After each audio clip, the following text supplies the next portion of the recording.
Hello, scholars. Mr. Long here signing on for World History 2. Today we're going to be looking at how the interwar period, the period between World War I and World War II, is going to push the world closer to the breakout of World War II, with a special emphasis on the Treaty of Versailles and how some of the consequences of World War I are going to spiral into a brand new conflict. So let's go ahead and dive right in. Today, we're going to be looking at four main topics: the Treaty of Versailles, nationalism and totalitarianism, the Great Depression, and the League of Nations.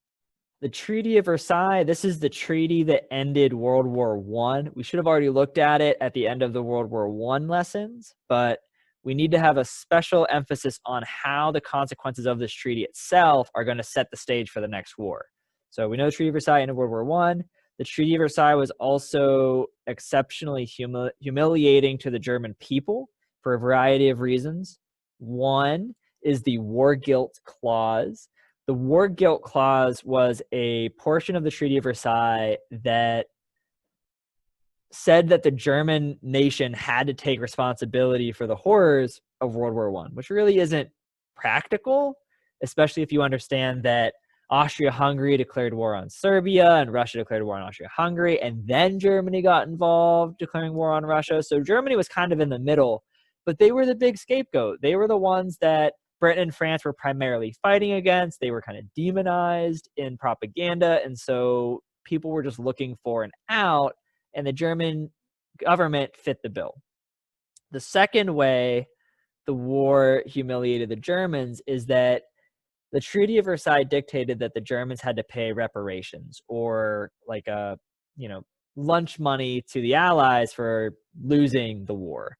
This is something that the Prussians and the Germans did against the French in the Franco-Prussian War. So the idea of paying reparations isn't anything really new, but it's sheer size of the reparations here that really are going to cripple the German economy and set them up economically for the surge of the Nazi Party and Adolf Hitler's rise of power. The third way that Germany was humiliated by the Treaty of Versailles is that the German Empire is going to lose pretty much all of their overseas possessions. All their territories, all their colonies are gone. The colonies in the Pacific, in large part, are going to go to the Japanese, who joined the Allies towards the end of World War I. And a lot of the African colonies are going to be divided between the French and the British, and I think the Belgians got a few as well. The fourth way Germany was humiliated is that the German military was forced to be at a lower limit than it's ever really been before, whereas the neighboring countries were allowed to have much larger militaries. And the idea behind this was that they wanted to prevent German aggression, which is all well and good for preventing wars, but when Germany has this tiny army and they're surrounded by these enemies and rivals that have much bigger militaries, it creates a sense of unease for the German people. And so this political cartoon down here, the little 4 next there to connect it, kind of illustrates that point where the German people have this tiny little military with 100,000 people when they're surrounded by the French over here, and the French have allies with Belgium, Czechoslovakia, and Poland. And all of those armies, each on their own, is larger than the German military. So it's kind of fair to understand why the Germans were so concerned with their limited military. They also weren't allowed to have a big navy or any air force, and so the Germans are kind of humiliated. They don't have any way to... They don't really have anything for their martial pride that the Prussians kind of passed on to them. The other images going around, lost territories and colonies, that's seen up here, at least in Europe. You can see where some of the territories, especially Alsace-Lorraine, that the Germans took after the Franco-Prussian War. The part of Poland is going to get some stuff over in the east. It's interesting to see how there's a part of Germany over here that's separated from the rest of Germany. There's no land connecting them. And so overall, not a great position for Germany to be in. The reparations, you can see with the political cartoon over here, and the war guilt clause, the Germans didn't want to take it, but the Allies forced them into it, which of course is humiliating in itself. all of these humiliations and these offenses are going to cause anger and especially a thirst for revenge. The German people did not forget how they were abused by the victorious Allies. And they're going to be looking for an opportunity to kind of settle the score later on. The humiliating treaty also created the stab in the back myth. This was a myth going around Germany that the only reason they were forced to sign this humiliating treaty and lose was that politicians in the government stabbed them in the back. They betrayed the German people. And part of this misconception comes from the idea that the German government and their propaganda machine had convinced the German people for almost the entire war that they were actually winning the war, as propaganda does, to keep the morale up, to keep the people complacent. And when all of a sudden the Germans surrendered, well, the German people were justifiably confused. They're like, well, you told us we were winning. Why are we now surrendering? Someone must have betrayed us. And so this misinformation and this false news, as it were, before the surrender is setting up a distrust between the German people and the German government. Nationalism and totalitarianism, these are not new terms for world history. We've already looked at nationalism, especially in the 19th century after the Napoleonic Wars, but it's definitely coming back after World War I. It doesn't exactly go away. So this is, again, a strong sense of pride and interest in one's nation. And typically people have some interest in this nation, but this is that over-the-top extremism that we see as nationalism. Totalitarianism, this is when a government maintains complete control over its citizens and the citizens have little to no rights, versus countries where the people, they can vote, they can sue the government, they can have free press to voice their grievances. Totalitarian governments typically don't have these things. So in the map below, we have a couple examples of these extreme nationalist states that go hand in hand with totalitarian regimes. The first one that we really see is Benito Mussolini. Some of us may be familiar with El Duce, Mussolini over in Italy.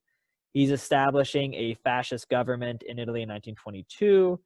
Papa Joe Stalin, some of us may be familiar with Joseph Stalin. He's taking control of the Soviet Union after Lenin in 1922. We have Adolf Hitler. Everyone should be familiar with Adolf Hitler and the Nazi Party in 1933 in Germany. And then one you may not be familiar with is a fellow named Francisco Franco, who's going to establish his own fascist government after a civil war in Spain.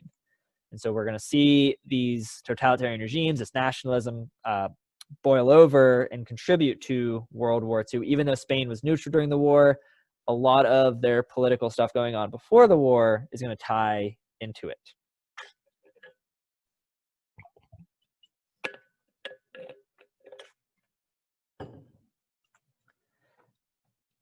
The Great Depression, for our students of U.S. history, you may be familiar with the Great Depression from the stock market crash and the Dust Bowl and the Grapes of Wrath and other pieces of literature during that time.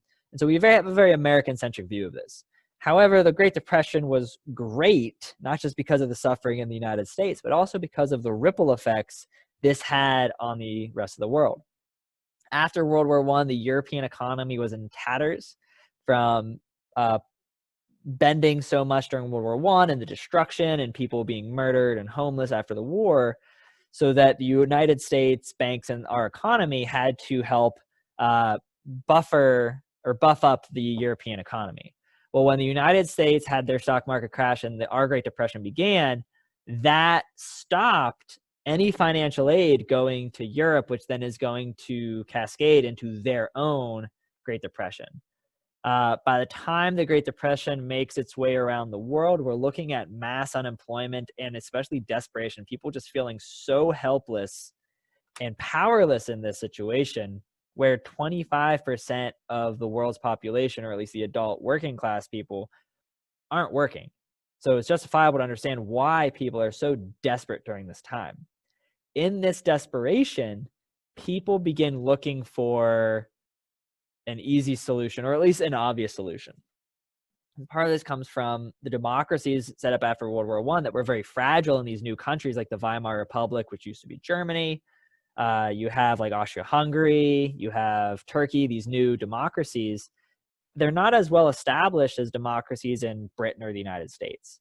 And so when the Great Depression sweeps through the world, the German and the Austrian and the Hungarian people, they're looking at this depression. They're like, you know what? We were perfectly fine under our monarchy, under our strong central government. Now we have a democracy and everything sucks. Maybe it sucks because we have a democracy. And so these countries start to look at typically like strongmen figures to take over that can promise change and improvement, that they promise they can fix the economy. And this is where we have some of those guys from the previous slide taking power, because they're like, hey, everything sucks right now, I know, but I'm the guy that can fix it.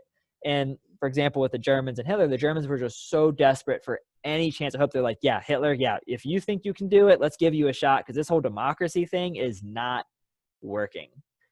And so these are some interesting examples how, when pushed to the brink of destruction and like the deepest pits of desperation, even a democracy can commit accidental suicide by looking for an easy out, or at least a promise of recovery. The pictures I have on this one, these are some bread lines in the United States, in the unemployment lines, with people trying to get jobs and at least meals. And then this fun little picture down here are some little German kids playing with what look like blocks, but they're really wads of German money.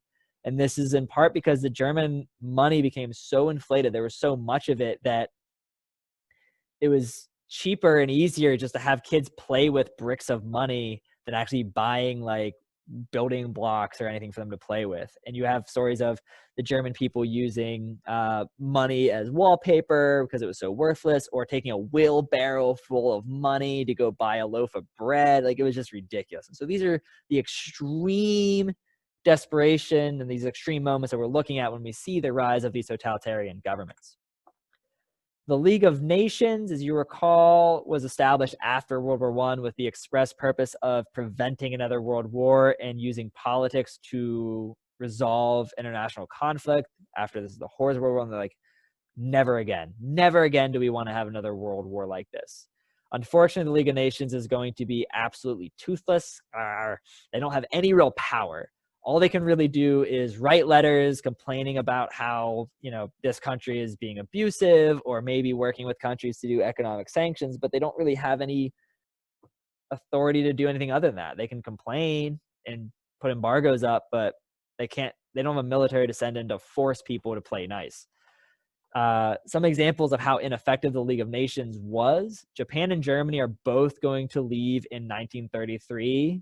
And it's really hard to have world peace unless the whole world is on board. And so these big countries, these powerful countries, are leaving, and the League of Nations are just like, okay, see ya, I guess. You're free to go. Japan left in 1933 over criticism of Japanese expansion in Korea and Manchuria. That's going to help bleed into the World War II period. And Germany is going to leave in 1933 because they really don't feel like their concerns are being heard. And Adolf Hitler takes power around 32-33. So this is him trying to push for more recognition and more equality between the Germans and the rest of Europe. Another example of how powerless the League of Nations was is that during the Italo, I don't know how to pronounce that, the war between Ethiopia and Italy in the mid-30s.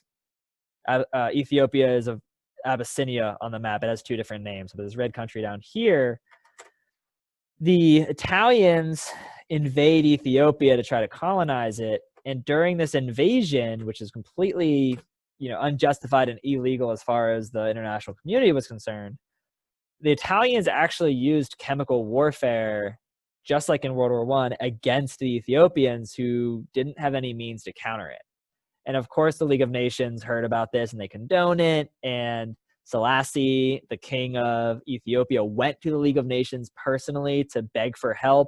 But again, the League of Nations didn't have any real power, and they could put economic sanctions on Italy and try to keep people from trading with Italy. But those are just words ultimately. And the Italians, for the most part, get away with this crime against the Ethiopians. So again, League of Nations set up to try to keep the peace, but it just can't do it. And hopefully the United Nations after World War II can do a better job. So these are some of the key things I want you to be familiar with during this interwar period between World War I and World War II. A lot of these old grudges, especially from Germany, feeling gypped by the Treaty of Versailles, that's going to come back to haunt Europe. The Italians and Japanese that both fought with the Allies in World War I, they ultimately didn't feel like they got the rewards that they felt they earned by fighting with the Allies, and they felt kind of robbed and undervalued. And so they're also going to expand their empires, with Italy going into Ethiopia and Japan taking Korea, Manchuria by force, as a way of getting what they felt they deserved. And so we see these unintended consequences coming from World War I, the Treaty of Versailles, and the way the Allies treated their own allies with Italy and Japan, but also their enemy. And unfortunately, we're going to get a sequel to World War I breaking out in 1939, when we officially have the beginning of World War II, which will be in the subsequent lessons. Hopefully this summarized some of these key points and at least refreshed our memory on the Treaty of Versailles. If you guys have any questions, be sure to let me know, and we'll talk more in class. Other than that, I'm out of here. Mr. Long, over and out.